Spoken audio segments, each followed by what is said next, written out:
को सब्सक्राइब करें और बेल आइकन जरूर दबाएं। असल में क्या होगा अगर गंगापुर में रामनवमी की शोभा यात्रा निकलती है तो कोई पथराव कर देता है। उदयपुर जयपुर में कोई जन्माष्टमी की शोभा यात्रा निकलती है, कोई पथराव कर देता है।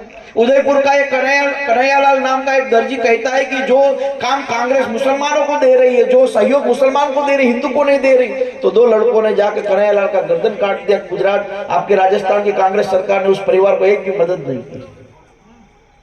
आज हमारे गुजरात की बात हो, राजस्थान की बात हो, राजस्थान में 27 साल से भाजपा की सरकार है और राजस्थान में हर 5 साल में आपके यहाँ परिणाम आते हैं, बदलते हैं। लेकिन मैं आपसे ये विनती करने के लिए आया हूं कि राजस्थान में तो भाजपा की सरकार बन रही है।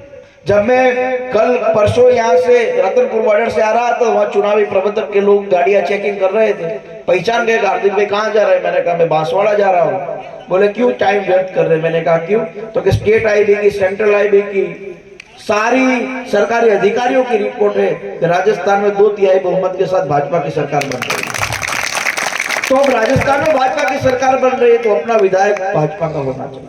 ये जो मेरे काका बैठे यहाँ, माथे पे सफेद पागड़ी है, कुर्ता ये सफेद है, धोती सफेद है, कितना अच्छा लग रहा है।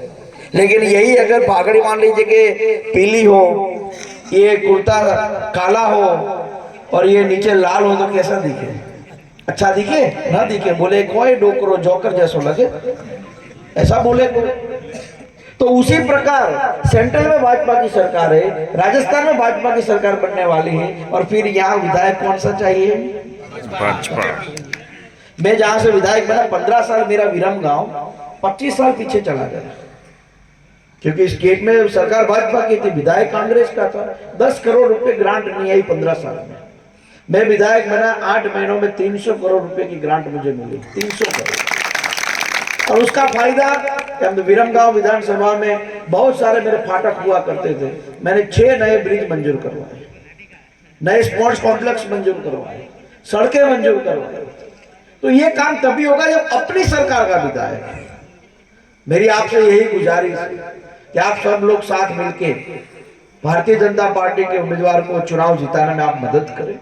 यहाँ से जो भी बात पाटीदार समाज के मुद्दों की गई, मैं भिचड़िया में आया था, यहाँ से भी कुछ लोग आए होंगे भिचड़िया। जब मैं आया था तब मैंने एक बात कही थी कि 10 साल के बाद, उस टाइम मैंने कहा था कि एकजुट रहिए, भारतीय जनता पार्टी से भी अपने को टिकट मिलेगी।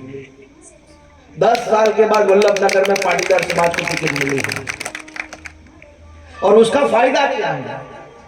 जब अपना प्रतिनिधित्व वहां होगा तो अपने लिए वो बात करेगा। हमारे वहां एक कहावत है कि जो खेती होती है वहां थैली लगाने की जगह होनी चाहिए। आपके वहां घर में जब जाते हो कि गांव में तो एक खिली लगी होती है, वहां पर हम थैली लगाते हैं, आप खूंटी बोलते हैं। तो जयपुर में सरकार अपनी बनेगी तो खूंटी तो अच्छी चाहिए ना, जहाँ थैली लगा सके। तो अपनी खूंटी वहां लगाने के लिए यहाँ से अपना विधायक चुनाव जीत के वहां जाए, उस प्रकार के आप लोगों की मैं मदद चाहता हूँ। और मैं जहाँ से विधायक हूँ वो जो असेंबली है वो द्वारिका और सोमनाथ के रास्ते पे है, मैं जहाँ से विधायक। तो आप जब भी गुजरात आए, द्वारिका जाए, सोमनाथ जाए, किसी भी प्रकार की मदद की जरूरत हो तो आप मुझे बता सकते हैं, मैं आपकी पूरी मदद करूंगा। आप अस्पताल से काम से या घूमने के लिए भी आए और कोई पुलिस आपको परेशान करती है, कोई गलत तरीके से आपको परेशान करते हैं, तो अभी आप मुझे बताना। ये हमारे देवजी भाई वगैरह हमारे पुराने साथी है, भूरा भाई वगैरह हमारे पुराने साथी है, तो मैं आपकी मदद करूंगा। और दूसरे नेता की तरह ये नहीं है कि भी अपनी चलती नहीं, अपनी सुनी नहीं जाती।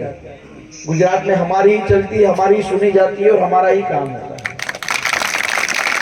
तो आप जब भी कोई छोटा मोटा ऐसा काम हो, कभी फंस जाओ, पुलिस आधा काम तो हमारा नाम दोगे तो भी चल जाएगा पुलिस में। तो आप जब भी आए तो आप मुझे बताइएगा।